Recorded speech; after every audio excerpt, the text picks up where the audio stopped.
So first of all, I know you have a new album coming out pretty soon. And so what was kind of the inspiration behind that?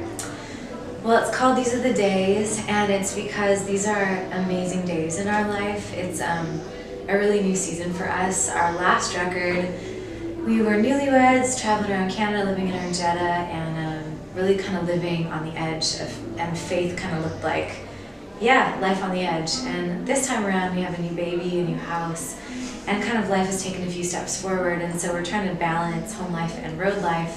But it feels like a really fun time of life and just so much to celebrate. So we thought, let's call it something that sounds like a celebration. So these are the days. Your single, The God I Know, what's kind of the story behind that? Oh, well, I mean, my favorite line in this song is, throw my hands up, my worries down. I was, I think, 9 months pregnant when we wrote the song. And so I was really getting ready to experience something brand new, and I was a little overwhelmed by life on the road and being a mom. So the Lord's amazing. I think his sense of humor is crazy. Like, I didn't know when I was writing the song how much I needed to throw my hands up and my worries down, but I did. So this song's for me. Chris's favorite line is, no strings attached when he saved my soul. Because really, I think as a new dad and as a new mom, we realize there's nothing Milo can do to make us love him more. We just love him completely. That's how the Lord is with us. So.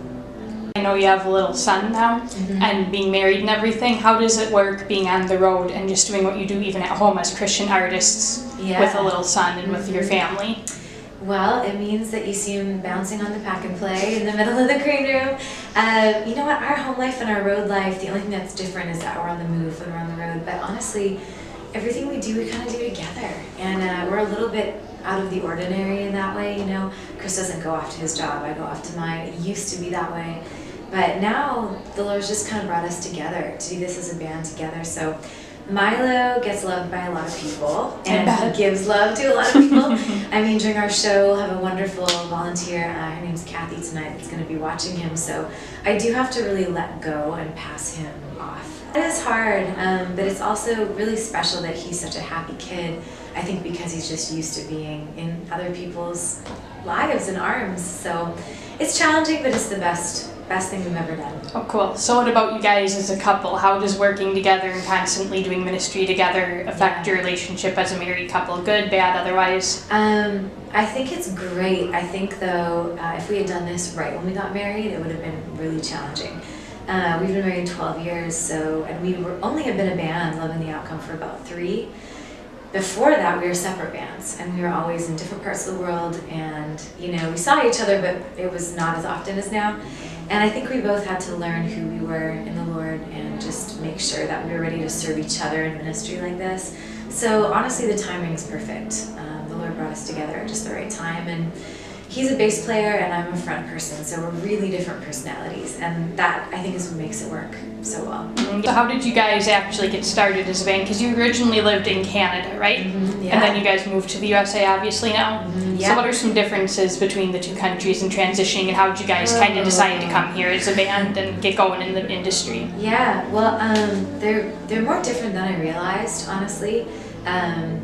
And the longer I've been living in Nashville, the more that I realize it's different. I'm better at saying y'all. Never used to say that. My child is American. That's different. But we traveled in Canada for about 5 years, living in our car and just living off of our shows and our CD sales. And we kind of reached a point where we knew that the industry we were wanting to be part of was in Nashville. So we opened for the Newsboys a tour across Canada. Oh, cool. And Michael Tate was like, you guys, you need to come to Nashville. And we thought, we don't even know anyone in Nashville. Why would we go there? He's like, just trust me, I'm going to set up some coffee, some meetings for you. So we did, and we ended up signing a record deal shortly after. Oh, cool. So I know you guys have the Sadie Roberts and Live Original tour coming up, correct? You guys, Family Force 5, and then Sadie and her whole group of people who will be doing it as well. So how do you guys feel about that? Excited, and what are you looking forward to? I met Sadie in the female dressing room on Winter Jam. Oh, cool. All the girls hang out together, all the guys hang out together. So I feel like I kind of know her a little bit already. I really know her heart. Is so awesome behind this whole tour. So I'm excited. We get to lead worship and then do a few of our own songs. It'll be